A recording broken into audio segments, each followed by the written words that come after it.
আসসালামু আলাইকুম, সকলকে স্বাগতম এবং শুভেচ্ছা তৌফিক ইংলিশের আরও একটি ক্লাসে। আরও একটি ক্লাস বলতে 16তম ক্লাসে, কমন মিস্টেক্সের 16তম ক্লাসে তোমাদের সবাইকে স্বাগতম এবং শুভেচ্ছা। আজকে আমরা যে বিষয়টা নিয়ে আলোচনা করব, আমরা ধারাবাহিকভাবে আলোচনা করে আসতেছি যে কমন মিস্টেক অর্থাৎ ইংরেজিতে যেই সেন্টেন্সগুলো আমরা সচরাচর সবচেয়ে বেশি ব্যবহার করে থাকি সেই হলো সেন্টেন্সগুলো নিয়ে আমরা আলোচনা করতেছি। চলো আজকে কি আছে, কতগুলো সেন্টেন্স আছে একটু দেখে নেই, ভুল কতগুলো সেন্টেন্স সঠিকভাবে দেখে নেব, কেমন? আচ্ছা, প্রথমত আমাদের যে জিনিসটা দেখতে হবে যে মূলত এখানে আমরা দেখতে পাচ্ছি যে প্রথম সেন্টেন্সে বলা আছে জন ফল ডাউন। এই ফল ডাউন, ঠিক আছে, এই ফল ডাউন, এবং এরপরে আমরা যে জিনিসটা লক্ষ্য করব সেটা হচ্ছে অ্যান্ড, ঠিক আছে। আমরা একটা সূত্র জানি যে অ্যান্ড বাট অর, এর পূর্বে যা পরে তা এন্ড বাট অরের পূর্বে যা পরে তা, রাইট। সো এখানে যেহেতু এইটা পাস্ট ফর্মে দেওয়া আছে, ব্রক হিজ লেগ, তো সে আগে পড়ে গেছিল, তারপরে তো তার পাটা সে ভেঙেছিল, রাইট, তার পা ভেঙে গিয়েছিল।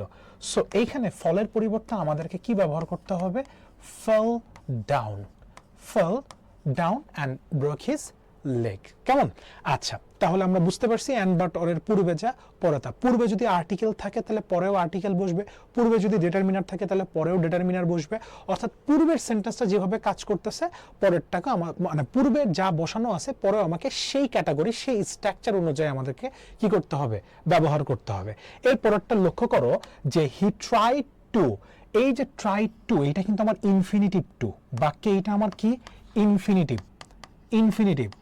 এই ইনফিনিটিভ নিয়ে কিন্তু একটা পুরো ক্লাস আছে, তোমরা চাইলে দেখে নিতে পারো, ইনফিনিটিভের ক্লাস। হ্যাঁ, এই ইনফিনিটিভ টু এর পরে, অর্থাৎ এই ইনফিনিটিভ টু এর পরে ভার্বের সবসময় কোন ফর্ম বসে? আমরা জানি ইনফিনিটিভ টু এর পরে ভার্বের সবসময় কোন ফর্ম? V0, ভার্বের বেস ফর্ম, কেমন? তাহলে হি ট্রাইড টু, এখানে আমরা বলতে পারি he tried to find his lost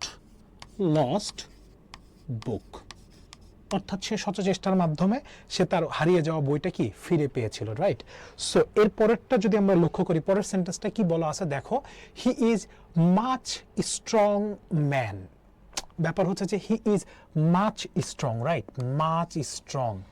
এই মাচ স্ট্রং এর পরিবর্তে এটা কেমন জানি, মানে দেখো হি ইজ মাচ স্ট্রং, আমরা জানি ম্যানি, মাচ, মোর, মোস্ট, এগুলো কম্পারেটিভ সেন্টেন্সের ক্ষেত্রে ব্যবহার করা হয়। যদি মাচ মোর ব্যবহার করতো এখানে, যে মাচ মোর, ঠিক আছে, যদি মাচ মোর ব্যবহার করত তাহলে আমি বুঝতে পারতাম যে এটাকে হয়তো বা আরো ইমফাসাইজ করার জন্য ব্যবহার করা হয়েছে, কিন্তু তা তো করে নাই। সো যার কারণে শুধু মাচ ব্যবহার করছে। এখানে আমরা এটা ব্যবহার না করে আমরা সেন্টেন্সটাকে এভাবে লিখতে পারি, he is a very strong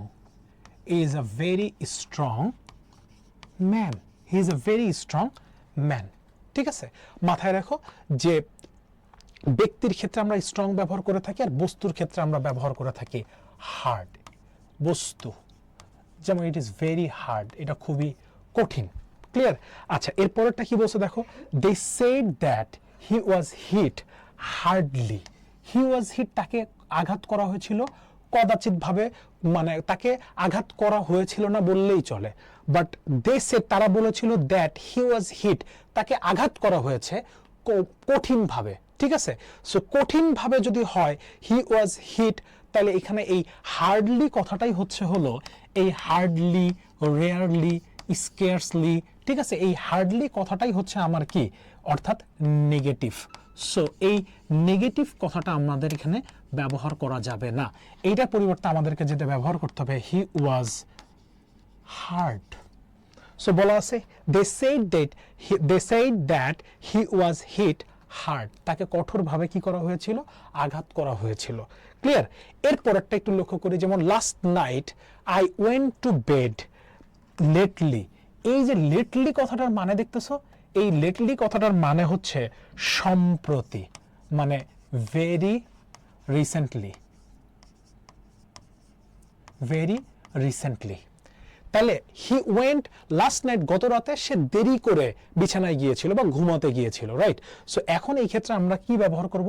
last night I went to bed, এই জায়গায় লেট যখন থাকে, লেটলি যখন থাকে, তখন ওই টেন্সটাকে আমাদের মাথায় রাখতে হবে যে প্রেজেন্ট পারফেক্ট টেন্সে ব্যবহার করতে হয়। কি করতে হয়? Present perfect tense, present perfect টেন্সে ব্যবহার করতে হয়। So last night I went to bed late, আমি দেরি করে ঘুমাতে গিয়েছিলাম। এরপর এটা দেখো, my brother hasn't much books. আমরা জানি মাচ লিটিলের জন্ম, মাচ এবং লিটিল, মাচ লিটিলের জন্ম কোন নাউনের জন্য? মাচ লিটিল, মাচ লিটিলের জন্ম কোন নাউনের জন্য? এইটা আনকাউন্টেবল নাউনের জন্য। কোন নাউন? আনকাউন্টেবল নাউনের জন্য। মাচ লিটিলের জন্ম আনকাউন্টেবল নাউনের জন্য। সো বুকস এই জায়গায় আমার কি? Countable noun, right? এই কাউন্টেবল নাউনের জন্য আমাদেরকে কি ব্যবহার করতে হবে? হি হ্যাজ নট, কি আছে এইখানে? আমরা মাছের পরিবর্তে ব্যবহার করতে পারি ম্যানি বুকস। ক্লিয়ার? ওকে, এরপরটা বলছে যে অলদো, এই অলদো কথাটা বলা মাত্রই তোমার মাথায় একটা সেন্স গ্রো করতে হবে যে অলদো মানে এতক্ষণ যে অলদোর পরে যে স্টেটমেন্ট থাকবে ঠিক তার বিপরীত স্টেটমেন্ট এই জায়গায় ব্যবহার করতে হবে। অর্থাৎ আমার হাতের দিকে লক্ষ্য করো, একটা হচ্ছে যদি মানে এইরকম থাকে তাহলে পরেরটা ব্যাক সাইড হয়ে যাবে। অর্থাৎ এতক্ষণ যে স্টেটমেন্টটা ছিল এটা যদি পজিটিভ থাকে তাইলে নেগেটিভ আসবে, যদি নেগেটিভ থাকে তাইলে পজিটিভ আসবে।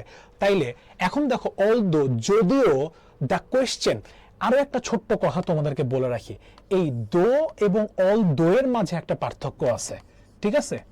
দো ভার্সেস অলদো, অলদো কি পার্থক্য জানো? দো এবং অলদো এইটা দিয়ে এই বছর অর্থাৎ 2023-24 সেশনে একটা মানে বিউপিতে একটা প্রশ্ন আসছিল দো এবং অলদো দিয়ে, যে দো এবং অলদো দুইটাই অপশনে দেওয়া আছে। তো এই অপশনে দো এবং অলদো এর মধ্যে মাথায় রাখবা অলদোটাকে ব্যবহার করা হয়ে থাকে আমার একদম ফর্মাল ইংরেজির ক্ষেত্রে। কিসের ক্ষেত্রে? ফর্মাল। কিসের? ফর্মাল। আর অলদো ব্যবহার করা হয়ে থাকে ইনফর্মালের ক্ষেত্রে। সরি, দো টাকে ব্যবহার করা থাকে ইনফর্মালের ক্ষেত্রে, আর অলদোটাকে ব্যবহার করা হয়ে থাকে ফর্মাল ইংরেজির ক্ষেত্রে। Clear? So although the question was easy, the question was easy তার মানে কি? সবারই পারার কথা, মানে পারার কথা, কিন্তু যেহেতু কোয়েশ্চেন ইজি ছিল তার মানে কিছু সংখ্যক বা বয়েস, কি বলছে? আ ফিউ বয়েস, ঠিক আছে? A few boys were unable to answer it. তার মানে কিছু সংখ্যক উত্তর করেছিল, মানে তারপরেও স্টুডেন্টরা উত্তর করেছিল না বললেই চলে। তো স্টুডেন্টরা উত্তর করেছিল না, এই ফিউ এবং আ ফিউ এর মধ্যে পার্থক্য কি? Few versus a few, few versus a few এর মধ্যে পার্থক্য কি? মাথায় রাখবা ফিউ কথাটাই হলো নেগেটিভ, ফিউ কথাটাই কি? নেগেটিভ। আর আ ফিউ কথাটা হলো কি? পজিটিভ। যেহেতু আর্টিকেল আছে এই জন্য আমাদের এখানে কি ব্যবহার করতে হয়? আর এ ফিউ ব্যবহার করতে হয়। সো একটা জিনিস খেয়াল করো যে ফিউ বয়েস ওয়ার আনএবল টু, এইখানে আ ফিউটাকে আমাদের কি করতে হবে? বাদ দিয়ে দিতে হবে, ঠিক আছে? তার মানে ফিউ বয়েস অর্থাৎ কোন বালকেরা উত্তর করতে পেরেছিল না বললেই চলে। এরপরটা দেখো, he slipped a little and feel no better, no better. এখন অ্যান্ড আছে, অ্যান্ড ফেল্ট নো বেটার, অর্থাৎ মানে সে ঘুমিয়েছিল না জন্যই তো সে ভালো ফিল করে না, রাইট? সো সে যদি ঘুমায় থাকতো, যদি একটু ঘুমাতো তাহলে সে কি ভালো ফিল করতো। সো অ্যান্ডের পূর্বের স্টেটমেন্ট অনুসারে পরের স্টেটমেন্টটা হয়, ঠিক আছে? অ্যান্ড, তাইলে এই জায়গায় যে আ লিটিল আছে এইটা কিন্তু আমার একটা পজিটিভ স্টেটমেন্ট। এখন চাইলে এখন এটাকে কি করতে হবে? এই যে এ আছে এইটাকে বাদ দিয়ে দিতে হবে। হি স্লিপ লিটিল অর্থাৎ সে ঘুমায় নাই, অ্যান্ড ফিল নো বেটার যার কারণে সে কি ভালো বোধ করে নাই। ক্লিয়ার? সো এই জিনিসগুলো, এই কনসেপ্টগুলো একটু মাথায় রেখো। এরপরে দেখো, এভরি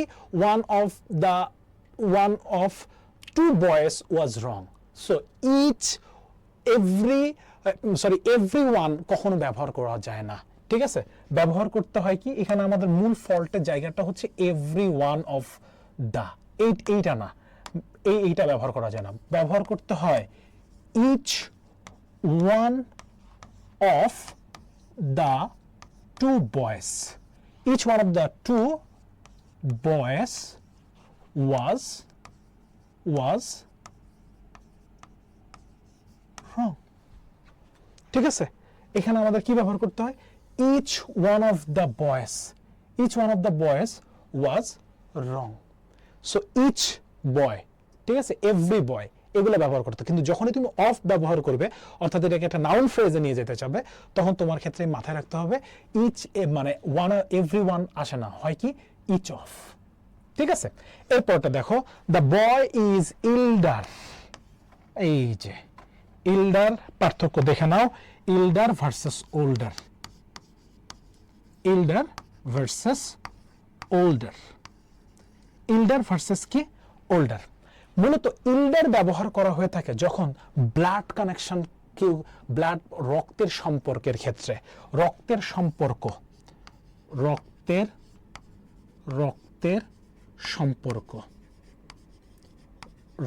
সম্পর্ক, আর ওল্ডার যখন তোমার শুধু এটা রক্তের সম্পর্ক নেই, বয়সে, জাস্ট বয়সে